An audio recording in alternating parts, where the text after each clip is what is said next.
Children just love to keep moving and moving and moving in the water. They are very busy, aren't they? Very busy, and I call them a lot of the time busy bees. Well, today I'm going to go through some different directional work. Hi, I'm Helen Hughes and I am your go-to person for all things fun during swimming lessons. Lots of themes and activities, so let's get to it.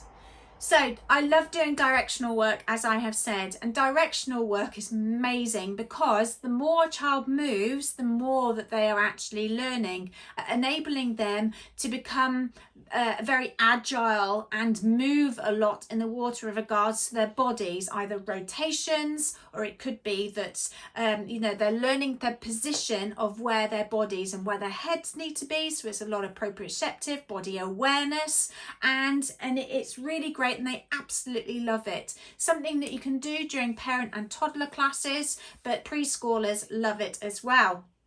So I've got a little bit of a game for you. They are, as I've mentioned, little busy bees. So they're going to be bumblebees. And you can have these little, you don't even have to have these out here. You can just use their imagination, because that's amazing at this time, this sort of age and stage, is that either they can pretend to be bumblebees themselves and you don't need these, or you can use this as a go-to place of where they're going to be busy from and to.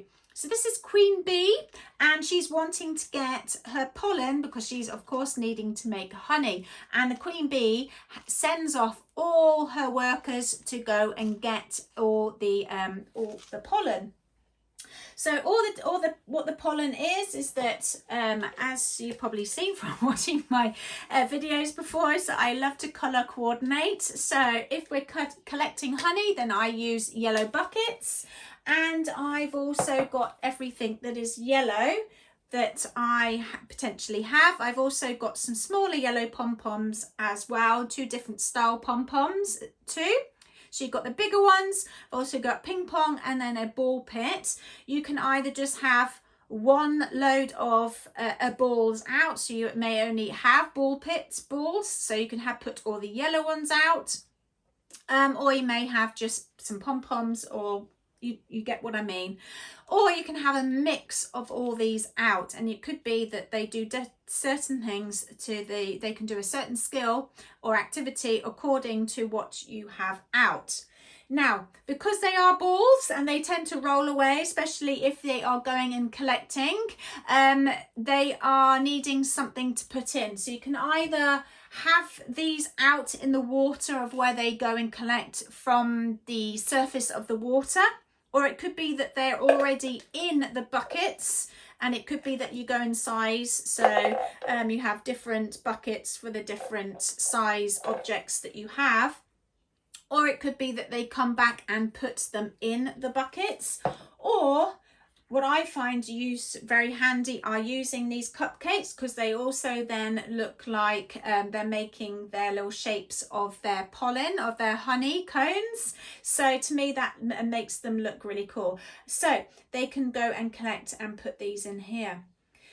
Also, what you could do, you've got little bowls and things that you could also use for them to come and bring back, so they don't roll everywhere. You've also got ice cube trays as well that you could use. So the aim of the busy bees are that you can have them sat on their noodles, so they are riding and flying, or you can have them within a noodle using connector, or it could be that you use the noodle underneath their armpits as well. Or you could do it where they are doing this as an independent swim. So if they are wearing their orca swim trainers or a flotation device, they can go and do this independently without any further assistance, i.e. the noodles, etc.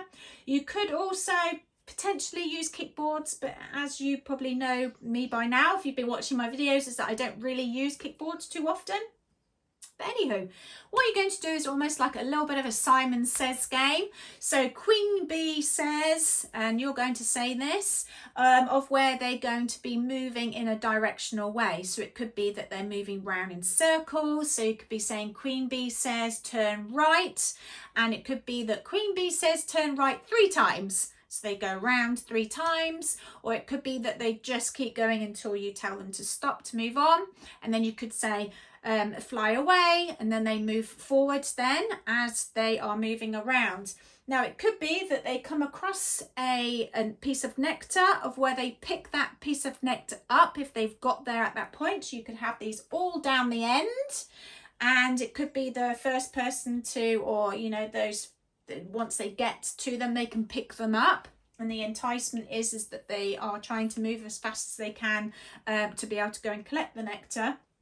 Or it could be that also that you add in is that, you know, oh, we've come to a flower and we need to stop, pause, and no, there's no nectar, it's all gone. So then they then carry on, and then they carry on swimming. Or it could be that they're moving to their left. It could be that they've stopped, they're going backwards. You can add in a little bit of a story about, oh no, it's really windy, so that the wind's forced them to fly back, so they've had to go backwards.